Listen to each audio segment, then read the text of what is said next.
राधे राधे दोस्तों, कैसे हैं आप सब। मैं बहुत अच्छी हूँ और उम्मीद करती हूँ आप सब भी बहुत अच्छे होंगे। स्वागत है आप सबका रानू की दुनिया में।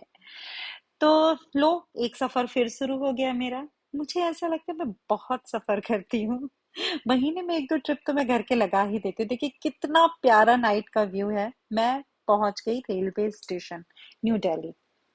और मैं जा रही हूँ भोपाल। और भोपाल में क्यों जा रही हूँ ये आप लोगों को वीडियो में आगे पता चलेगा। तो देखते रहिए रानू की दुनिया। और यहाँ पे मैं जा रही हूँ, एक्चुअली कोच इतना ज्यादा पीछे लग गया था कि हम लोगों को बहुत चल के जाना पड़ा।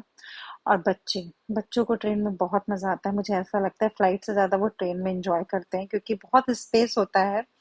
और ओवरनाइट जर्नी थी हमारी। हमारा एक ही कंपार्टमेंट में चारों को सीट मिल गई थी, तो बस बच्चे एंजॉय कर रहे थे। मैं भी बस अब सोने की तैयारी। और फिर पहुंचेंगे मॉर्निंग में भोपाल। तो गुड मॉर्निंग, हम पहुंच गए हैं भोपाल। भोपाल में आप सबका स्वागत है। और ये रानी कमलावती स्टेशन भोपाल का, जो बहुत ही खूबसूरत, beautiful and neat and clean है। बहुत ही प्यारा बना है। जब मैं भोपाल में पढ़ती थी, रहती थी, तब इसे हबीबगंज बोलते थे, बट अभी इसका रिनोवेशन हुआ और इसे रानी कमलावती नाम दे दिया गया है। और ये बहुत ही सुंदर स्टेशन है। स्टेशन से बाहर निकलते ही मुझे सूर्य भगवान के दर्शन हुए। मैंने कहा चलो इनको भी शूट करते हैं। और बस फिर हम होटल पहुंच गए। और ये मैं रेडी हो गई अब अपनी देवरानी के घर जाने के लिए। आप लोग को बताती हूँ अभी मैं क्यों जा रही हूँ। और बस तैयार होके हमने कहा थोड़ा सा शूट तो बनता है भाई, ये यहाँ भी कर लेते हैं कि अब हम जा रहे हैं मिलने के लिए। एक खुशी अलग ही थी। और वो यहाँ पे रहती है 10th फ्लोर पे। और बस हम पहुंच गए। अब एंट्री मारेंगे। अब आपको पता चल जाएगा मैं क्यों आई हूँ भोपाल। और इसको तो हमेशा प्रॉब्लम होती है वीडियो शूट से। कोई नहीं, जाने दो इनको, छोड़ो, और मैं पहुंचती हूँ। और ये देखिए मेरी देवरानी को हुआ है बेटा, प्यारा सा। और ये मेरे सास ससुर जी। और उनके गोद में है जो बच्चा अभी हुआ है। मैं इसी को देखने के लिए, इससे मिलने के लिए, मैं इसकी बड़ी मम्मी, ताई जी, कुछ भी कह लीजिए, वो हूँ। और बस रहा नहीं गया, ये राखी के दिन हुआ है। सोचिए कितनी अच्छी बात है, ये राखी के दिन हुआ है। इसकी एक बड़ी बहन सानवी है। ये राखी के दिन भाई साहब आ गए हैं, तो हमने कहा चलो, राखी में तो मैं अपने घर में थी, मायके में, तब मुझे वहां पता चला। और मैंने कहा चलो इनको इनके बड़े पापा ताऊ जी से भी मिलवा देते हैं। तो मैंने कहा चलो भाई, लेकर के आई मैं अंदर से। मैंने कहा देना, मैं थोड़ा सा इसके बड़े पापा को भी दूं। और लेकर के आई बस। और छोटे बच्चे इतने दिनों के बाद हाथ में लेने में ऐसा लग रहा था ना कोई टॉय पकड़ा हुआ है। क्योंकि अब तो हमारे बच्चे तो बड़े हो गए, 10 साल का मेरा बेटा हो गया, 9 साल का। तो वही मैंने कहा कि यार थोड़ा सा स्पेस दो, मैं भी बैठूं। तो देवर ने मेरे कहा चलो आप दोनों बैठो और देखो, मैं तो फिर खिलाता ही रहूंगा। तो वही मैंने इनकी गोद में दिया। मैंने कहा देखो यार, आप भी ताऊ जी हो आखिर। और हम ये डिस्कशन यहाँ पे कर रहे थे कि इसका नाम क्या रखें। मेरे देवर ने तीन चार नाम सजेस्ट किए कि सानवी कुछ और बोल रही है, प्राची कुछ और बोल रही है, मैं कुछ और बोल रहा हूँ। मैंने कहा कुछ भी कहो यार, मैं तो कान्हा ही बोलूंगी, मेरे लिए तो ये कान्हा है। और बस मैंने कहा कि अब इसको अंदर लेकर के जाती हूँ। वहां बगल में पूजा स्टार्ट हो रही है, पंडित जी पूजा की तैयारी कर रहे हैं। तो अब इसकी कथा होगी सत्यनारायण भगवान की, जिसमें ये कान्हा, इसके मम्मी पापा, ऋषि, प्राची दोनों बैठेंगे। उससे पहले एक छोटी सी रस्म और होती है। मैं यहाँ पे पंडित जी के पास लेकर के गई। एक्चुअली हमारे यहाँ जब बच्चा होता है ना, तो बुआ जी जो होती हैं वो उसको काजल लगाती है। जो काजल लगाती है ना, वो बिल्कुल तुरंत का बनाया काजल होता है, घी के दिए से उसमें चांदी की चम्मच में ऐसे हम लोग करके काजल बनाते हैं। और ये देखिए छोटा बेबी, इसको भी लेने का बहुत शौक था। तो ये देखिए मैं वही काजल बना रही हूँ यहाँ पे। और मेरी ननद नहीं है, तो मैंने कहा लाओ, बड़ी मम्मी मैं हूँ और कोई यहाँ पे थी नहीं। जो मेरी और नंदे हैं, चाचा जी की लड़कियां, वो सब रीवा में थी। तो मैंने कहा लाओ ये काम मैं ही कर देती हूँ। तो मैंने उसके, इसको हम लोग तत्कजरा बोलते हैं। तत्कजरा मतलब तुरंत जो काजल बनता है वो लगाते हैं। पहला काजल बच्चे को वही लगाया जाता है। तो मैंने कहा लाओ, अब बुआ लोग तो सब इधर उधर हैं, तो हम ही कर देते हैं ये शुभ काम। बड़ी मम्मी हूँ भाई। तो बस ये मैंने उसके माथे पे लगाया और थोड़ा सा पैरों पे, हाथ पे। बस हो गया। और फिर उसके बाद वापस कवर कर दिया बच्चे को, क्योंकि अभी तो बहुत छोटा है ये, और अभी इसे कथा में भी बैठना है। बहुत अच्छा लग रहा था। इससे पहले मैंने अपनी भाभी की बेटी श्रीजी को लगाया था, अब इसको लगा रही हूँ। मतलब छोटे बच्चों के ये सब रस्में करने में ना बहुत अच्छा लगता है। मुझे तो बहुत अच्छा लगता है। जितने भी हमारे इंडियन ट्रेडिशन है बहुत अच्छे हैं, बहुत प्यारे हैं। छोटे छोटे से होते हैं। अब तो लोगों को याद भी नहीं रहता है कि क्या क्या है। और ये सानवी प्राची की बेटी, मतलब हमारी भी बेटी। तो ये बस अब हम लोग शाम को कुआं पूजन की तैयारी कर रहे हैं। तो अब कुआं पूजन, तो कुआं तो मिलेगा नहीं भोपाल में, तो मम्मी ने कहा कोई नहीं, नल का ही पूजा करवा देते हैं। तो बालकनी में वहीं पे जो टेरेस था वहां पे एक छोटा सा नल था, तो बस उसी की पूजा की तैयारी। शानवी कलश लेकर के आई है। सेम रीजन, बुआ लोग यहाँ पे है नहीं। तो और बस अब यहाँ पे कुआं पूजन की तैयारी, इसलिए मैंने कहा लो यार एक आध फोटो वोटो खिंचवा लेते हैं।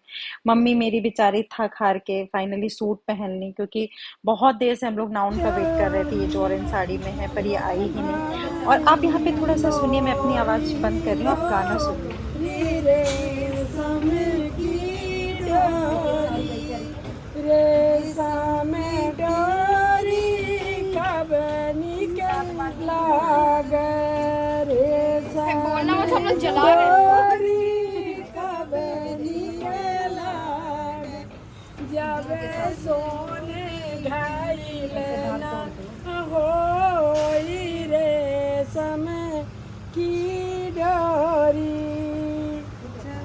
सोने घायल ना हो रेशम की डोरी सोने घायल ना कब निकला गे सोने घायल ना कब निकला गे जब भूपू सुभद्रा होई रेशम की डोरी जब भूपू सुभद्रा होई रेशम की डोरी फूफू सुभद्रा कब निकला गे फूफू सुभद्रा कब निकला गे जब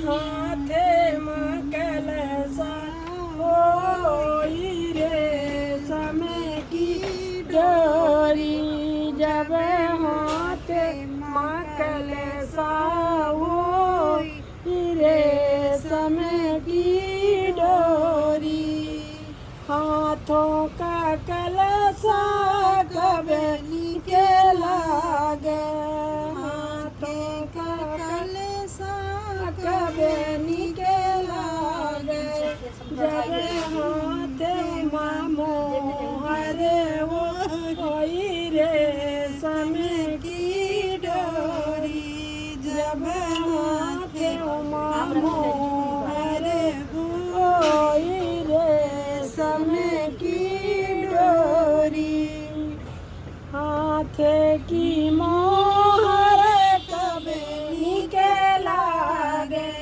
हाथ की मोहर कब निकला गे जब गोदी माला के होई रेशम की डोरी जब गोदी माला होई रेशम की डोरी जल भर हिलो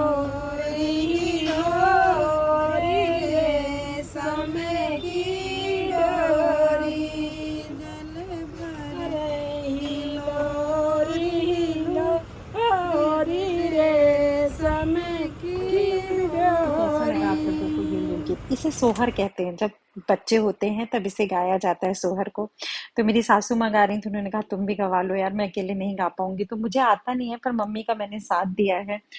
और बहुत प्यारे लगते हैं ये सॉन्ग। हमें आते नहीं है, धीरे धीरे हमारी सारी संस्कृति विलुप्त होती जा रही है। जो लोकगीत है वो मॉडर्न सॉन्ग में कन्वर्ट होते जा रहे हैं। आजकल लोग टैप रिकॉर्ड में सोहरे सुन लेते हैं, खुद से नहीं गाते हैं। पर यहाँ पे मेरी सासू माँ थी तो उन्होंने गाया।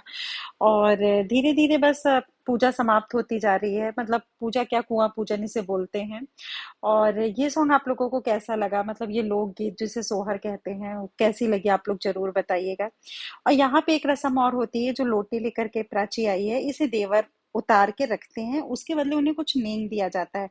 पर पंकज और ऋषि दो भाई हैं, छोटा कोई देवर था नहीं, और जो थे वो यहाँ पे नहीं थे।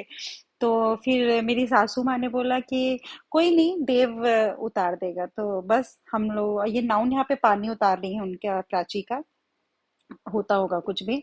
तो बस मैं वही देव को आवाज दे रही हूँ, मम्मी जी भी कह रही है, वो भी खुश हो रही है, आओ बेटा तुम ही उतार दो, चाची तुम्हें नेक देगी।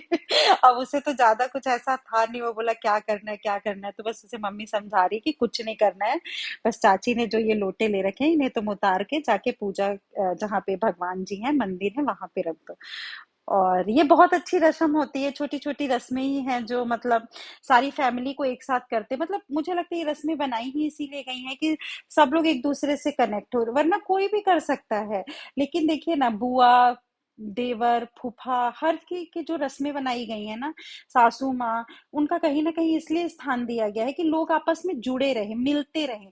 इन रस्मों के बहाने ही सही लोग एक दूसरे से मिलते रहे, वरना आजकल के जमाने में कहाँ कोई किसी से मिलता है, किसी के पास टाइम ही नहीं होता है। लेकिन हाँ, जब बच्चा हुआ भाभी के, तो बुआ को आना है, बुआ नहीं आएगी तो काजल कौन लगाएगा, बुआ नहीं आएगी तो ये कौन करेगा, वो कौन करेगा।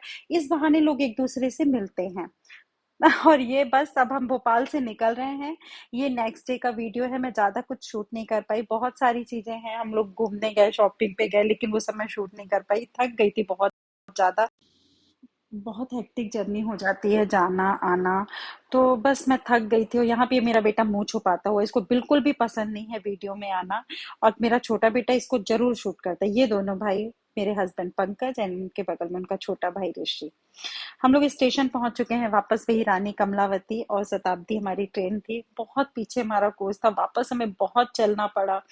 और आज भोपाल में इतनी बारिश हो रही थी, इतनी बारिश हो रही थी, मुझे तो देख के बहुत अच्छा लग रहा था, क्योंकि मैं जहाँ पे रहती हूँ दिल्ली में, वहाँ बहुत कम बारिश होती है।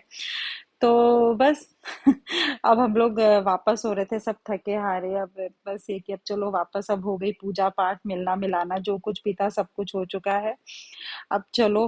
और मुझे तो इतना अच्छा लग रहा था, इतना रिलैक्स फील हो रहा था, मैं इतनी बारिश और ठंडी ठंडी जो हवा चल रही थी। पर पता नहीं, आजकल के बच्चों को किसी चीज में अच्छा ही नहीं लगता, उन्हें बस मोबाइल दे दो, देखो कैसे मुंह छुपा रहे हैं। मैंने कहा, इसके बाद बस ये देवर मेरे से मिलने आए। मैं तो पहले ट्रेन में चढ़ गई थी, मुझे बहुत डर लगता है भाई ट्रेन छूटने का, मुझे लगता है कि। और ये शानवी, मैं कह रही हूँ इनसे कि आ जाओ यार, इतना पानी बरस रहा है, बहुत ज्यादा बारिश हो रही थी। और कहीं ना कहीं मुझे भी अच्छा लग रहा था, मैं भी गेट पे खड़ी थी, लोगों को देख रही थी कि ये लोग क्या बातें कर रहे हो, बस इनसे कह रही थी कि अब आ जाओ यार, ट्रेन चलने वाली, देखी कितनी। ये जो बारिश हो रही है ना, ये जो लोकेशन है, मुझे लग रहा था वो वाला गाना जो है, छम छम छम छम छम छम, मैं नाचू आज छम छम। लेकिन कहाँ यार, वो तो श्रद्धा कपूर ही कर सकती है, हम कहाँ करेंगे। और मैंने कहा ट्रेन अब चलने वाली, अब तो आ जाओ। और ये फाइनली ट्रेन पे आए। और भोपाल को हमने कहा bye bye, bye bye Bhopal, फिर मिलेंगे। आप लोग जाइए और हम लोग भी जाते हैं दिल्ली। तो कैसा लगा आप लोगों को मेरा ये ब्लॉग, प्लीज